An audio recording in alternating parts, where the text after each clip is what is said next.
Good day and welcome. We are continuing on topographic and orthophoto maps. For today, join us in this exciting video as we explore oblique and vertical aerial photographs, orthophoto maps, and how these maps are created. Height on orthophoto maps and contour lines.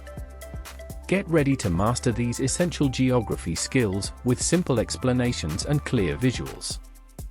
Stay tuned and take your map reading skills to the next level.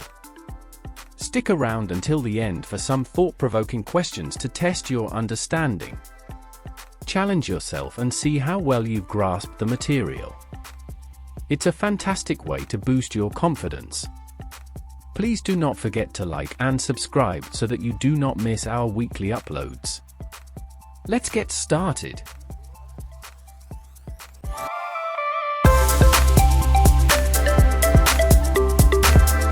Aerial photographs are images of the Earth's surface taken from cameras mounted on specialized aircraft. These photographs provide a bird's-eye view of the land and are vital tools in geography, cartography, and various scientific fields. By capturing the Earth's surface from above, aerial photographs offer valuable insights into landscapes, land use, and geographical features. There are two main types of aerial photographs, oblique and vertical. Oblique aerial photographs are taken at an angle, showing the land both from above and at an inclined perspective.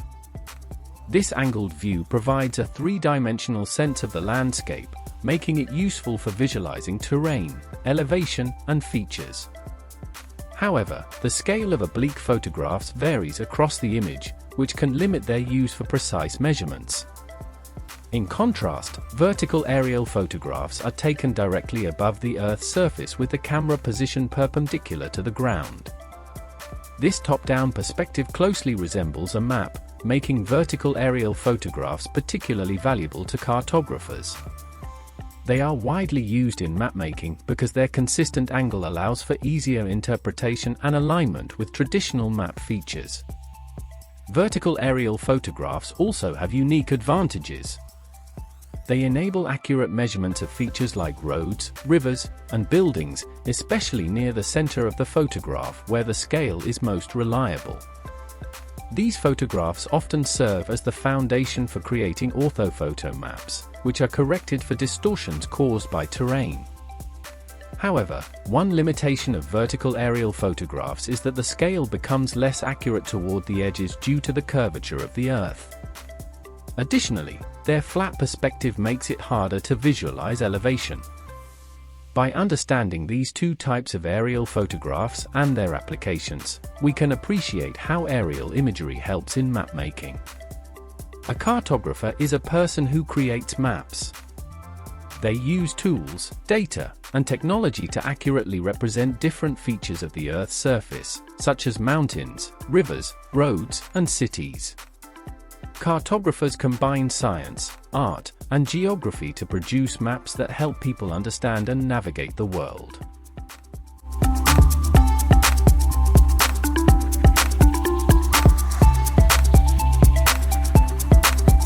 An orthophoto map is a map of an area that's created using an aerial photograph. This photograph could be taken using an aeroplane or a drone. The important part is that it's taken from altitude so that you can see the landscape clearly. Orthophoto maps at a 1 to 10,000 scale provide a detailed and comprehensive view of a specific area. These maps are created using advanced technology, combining vertical aerial photographs and precise elevation data to produce accurate representations of the Earth's surface. An orthophoto image is a combination of a map and a vertical aerial photograph. It provides a realistic representation of the Earth's surface, capturing the detail of an aerial photograph while incorporating the precision of a map. Orthophoto images are created using data from vertical aerial photographs. Specialized computer programs assist cartographers in correcting the scale and removing any distortions caused by the camera angle or the Earth's uneven surface. This process ensures that an orthophoto image is accurate and reliable for use in various applications. In other words, orthophoto images are derived from aerial photographs but undergo a process called orthorectification. This process corrects distortions caused by variations in terrain, camera tilt, and lens distortions. The result is an image that accurately represents the Earth's surface, enabling precise measurements and mapping. Cartographers often enhance orthophoto images by adding additional details to create orthophoto maps. These maps combine photographic realism with valuable geographical information, making them highly practical tools for navigation, planning, and analysis. Orthophoto maps typically display essential features such as place names, contour lines, heights, road numbers, and a grid with coordinates. These features help users understand the landscape and locate specific areas with precision. Which between a vertical aerial photograph and an orthophoto map gives the most information? Well, an orthophoto map gives more information than a vertical aerial photograph.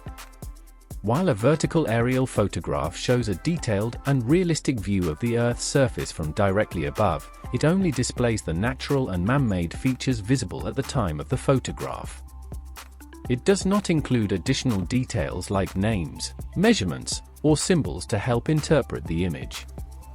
The scale in a vertical aerial photograph is also only accurate at the center, making it less reliable for precise measurements across the entire image. In contrast, an orthophoto map combines the photographic detail of a vertical aerial photograph with added information like place names, contour lines, heights, road numbers, and a grid with coordinates. These additions make it easier to understand and use for navigation, planning, and analysis. Orthophoto maps also have a corrected and consistent scale across the entire map, ensuring greater accuracy. Therefore, while a vertical aerial photograph provides realistic imagery, an orthophoto map is more informative because it combines photographic realism with cartographic data.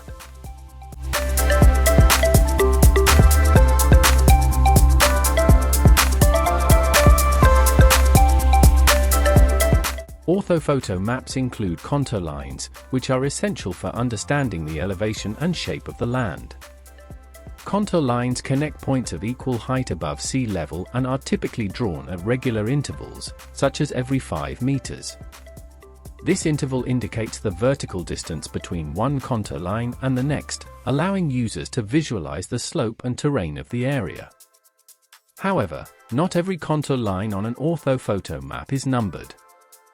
Only some contour lines, usually every 5th or 10th one, are marked with their height to make the map less cluttered while still providing sufficient information for interpretation.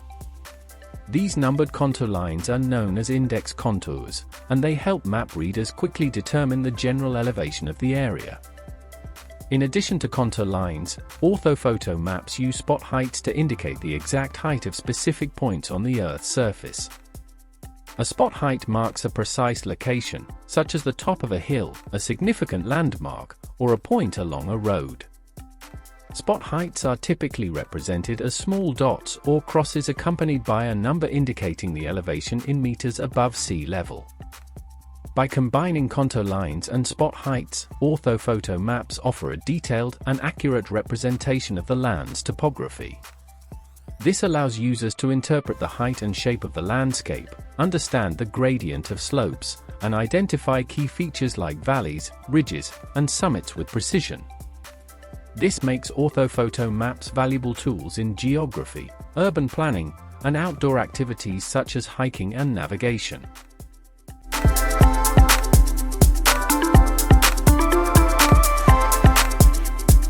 In an earlier video, we saw that contour lines help you to identify natural features such as hills, river valleys, and spurs.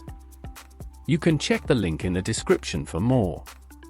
Contour lines on orthophoto maps indicate the shape and the height of different features. As we wrap up, please attempt answering these revision questions before the answers pop up. You can pause the video as you go. Thank you for watching and learning with us. If you enjoyed this video, don't forget to like, comment, and share it with others. Subscribe to the channel and hit the notification bell so you never miss an update. Let's keep exploring and learning together. See you in the next video.